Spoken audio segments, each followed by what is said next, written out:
সামারকালীন উইকেন্ডের একটি blog share করছি। সাতুরে গিয়ে দেখলাম বাংলাদেশের মতন হুবহু পার্টি, বিদেশের মাটিতে দেশীয় পার্টি ভাবা যায়। ছোট বড় দু সাইজের ছিল, প্লাস অনেকগুলো কালারের ছিল। ছোট সাইজের গুলো 9 ইউরো আর বড় সাইজের গুলো প্রায় 12 ইউরোর মতন ছিল। সামারের সময় এই পার্টিটা বেশ কাজে লাগে। নিজের স্কিন কেয়ারের জন্য কিছু জিনিস কিনে এনেছিলাম। সানস্ক্রিন শেষের পথে। 50+ এই SPF এর সানব্লকটা সবসময় পর্তোবেল্লো থেকে কিনতাম, তবে লাস্ট কয়েক মাস ধরে ওদের কাছে আর নেই। অ্যাভেলেবেল না থাকার কারণে মিস্টার রিসপামিও থেকে গার্নিয়ারের এই সানস্ক্রিনটা দুটো নিয়ে এসেছি। তবে পর্তোবেল্লো সানস্ক্রিনের মতন গার্নিয়ারের সানস্ক্রিনটা অয়েল ফ্রি না। বয়স যেহেতু বাড়ছে তাই কানের গোড়ার দিকে পাকা চুল ঢাকার চেষ্টা। aqua সাবন থেকে চুলের হেন্না নিয়ে এসেছি, সাথে চুলের কালারও নিয়ে এসেছি। তবে সবার আগে হেন্নাটাই দিয়ে দেখব, সাথে হেন্না বা কালার মিক্স করার জন্য এই বক্সটাও নিয়ে এসেছি। আমার আগেই ডাউট ছিল যে হেন্নাটা যদি কালার না হয় তখন দেখা যাবে যে আমার যে চুলের যে ন্যাচারাল কালারটা সেটা চুল কালারের ক্ষেত্রে কাজে দিতে পারে। হেন্নাটা ফার্স্ট দিন ট্রাই করে দেখেছি, কোনোভাবেই কালার আসেনি, তাই সেকেন্ড এক্সপেরিমেন্টে চলে গিয়েছিলাম। শেষমেশ কাস্তানি চুলের কালারটা কাজে লেগেছে। উইকেন্ডে বাচ্চাদের নিয়ে তো পার্কে বা এখানে ওখানে বের হওয়াই হয়, তো আজকে আমরা চলে এসেছি তুস্কোলানা ওয়াসি পার্কে। রাইড আছে এমন টাইপের পার্কগুলা বাচ্চাদের সবারই অনেক পছন্দের। ইনডোর আউটডোর সব টাইপের গেমই এই পার্কে রয়েছে। আউটডোরে বাচ্চাদের যে পছন্দের রাইডগুলা ছিল সবার প্রথমে তারা ওগুলো চড়ে, তারপর আস্তে আস্তে যে ইনডোর গেমগুলো রয়েছে সেগুলো তারা এনজয় করে। আমার ছেলে সাহিরের সাথে ওর পাপা রয়েছে আর আমি আমার মেয়ের সাথে। বাচ্চাদের উছিলায় আমরাও এনজয় করে নেই। মেয়ের মুডটা একটু অফ ছিল, তবে পরক্ষণেই আবারও এনজয় করতে লাগলো। বরাবরের মতনই সাহিরের অনেক বেশি পছন্দের এই কার রেসিং গেমটা, তাই বাচ্চাদের পাপাও মিস করে না ওকে এই রাইডটায় ওঠাতে। এই গাড়িগুলোয় উঠলে সাহির অনেক বেশি হ্যাপি হয়। সময় অনেক দ্রুত ফুরিয়ে যায়, আর দেখতে দেখতে বাচ্চারাও অনেক বড় হয়ে যাচ্ছে। আর 2-3 বছর গেলে হয়তো বাচ্চারা আর এই টাইপের পার্কগুলোতে আর আসতে যাবে না, আর তখন এই দিনগুলো অনেক বেশি মিস করব। স্মৃতির পাতায় রয়ে যাবে বাচ্চাদের এই মেমোরিজগুলো। আমার ভিডিওগুলো দেখে সাহির অনেক হ্যাপি হয়, স্পেশালি ওয়াটার পার্কের ভিডিওগুলো ওর অনেক পছন্দের।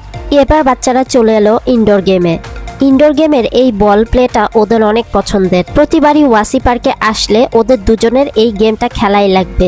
বাচ্চারা এখানে অনেক এনজয় করে, আর সেই সময় আমি আর বাচ্চাদের পাপা ওদের খুশিগুলা এনজয় করি। সাহির যেহেতু ফিজিক্যাল এক্সারসাইজগুলো একটু কম করে থাকে, তাই ওর ফিজিক্যাল মুভমেন্টটা অনেকটা কম। আর এই ইনডোর গেমটায় আসলে দেখা যায় ওর ফিজিক্যাল মুভমেন্টটা অনেকটা বাড়ে। বাসায় বসে ফিজিক্যাল মুভমেন্ট একদমই করতে চায় না, তাই এই টাইপের ইনডোর পার্কে আসলে অ্যাটলিস্ট এই গেমটা ওর অনেক পছন্দের, তাই ওকে খেলতে দেই। ওর স্কুলের জিমন্যাস্টিক ক্লাসটা ওর অনেক পছন্দের। জিমন্যাস্টিক ক্লাসেই একমাত্র সে বডিটা কিছুটা মুভমেন্ট করে। সবার কাছে একটা রিকোয়েস্ট, যারা যারা এখনো জানেন না আমার বিজনেস পেজটাই একটু চেক আউট করে নেবেন। বাচ্চাদের খেলাধুলা শেষ করিয়ে আমরা বাসায় চলে এসেছি, আর বাসায় এসে পার্টিটা বিছিয়ে দিয়েছি। তার উপরে একটা চাদর বিছিয়ে লাস্টবার যে এসির ভিডিওটা দিয়েছিলাম, মিনি এসিটা অলরেডি লাগিয়ে দিয়েছি। এসির বাতাস খেতে খেতে আমরা একটু চাইনিজ খাবার খেয়ে নিচ্ছিলাম। এদিকে অনলাইন থেকে কিছু চাইনিজ খাবার অর্ডার করেছিলাম, তার মধ্যে ছিল চাইনিজ নুডলস অথবা চাউমিন, ছিল কিছু মোমোটা ছিল চিংড়ি মাছের, আর ছিল চাইনিজ ব্রেডের ভেতরে গরুর মাংসের কিমা। যেহেতু চাইনিজ খাবার আর চাইনিজরা তো অবশ্যই ব্যাম্বো স্টিক দিয়ে খাওয়া দাওয়া করবে। বাচ্চাদের পাপা আমার সাথে মজা করছিল যে স্টিক দিয়ে খেয়ে দেখো। আমার হাতে তো স্টিকে এই নুডলসগুলো একদমই উঠছিল না, শেষমেশ অল্প কিছু উঠাতে পেরেছি। প্রত্যেকটা আইটেমই অনেক বেশি মজার ছিল, কোনো প্রকার স্পাইসি বা ঝাল ছিল না। আমার মেয়ে সারাও অনেক বেশি পছন্দ করেছে এই খাবারগুলো। নর্মালি ওর কোনো খাবারই খুব বেশি পছন্দ না, একমাত্র ম্যাকডোনাল্ডসের খাবার ছাড়া। তবে এই চাইনিজ ডিশগুলো অনেক পছন্দ করেছে। এদিকে বাচ্চাদের পাপা আমাকে 1 গ্লাস কোক আর টমেটো সস দিয়ে গেল। সাহিরও চাইনিজ রুটিটা বেশ পছন্দ করেছে। আজকাল সাহির অনেক কোক খেতে পছন্দ করে বা খেতে চায়, তবে কোকটা একটু কম দেওয়ার চেষ্টা করি, যেহেতু কোকে অনেক হাইপারনেস বাড়ায়। এই ছিল সন্ধ্যার দিকে আমাদের ফ্যামিলি একটা আড্ডা। খাবারগুলো এনজয় করতে করতে এখানে বিদায় নিয়ে নিচ্ছি আপনাদের সাথে। ভিডিওটা কেমন লাগলো অবশ্যই কমেন্টস করে জানাবেন। লাইক, ফলো, শেয়ার, সাবস্ক্রাইব করে পাশেই থাকবেন। সবাই ভালো, সুস্থ, নিরাপদে থাকবেন। আমার ছোট্ট পরিবারটার জন্য দোয়া করবেন। খুব শীঘ্রই চলে আসবো নেক্সট ব্লগ নিয়ে।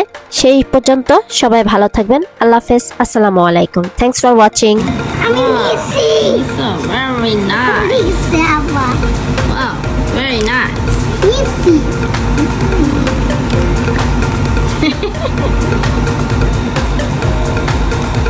Nice. Is it key?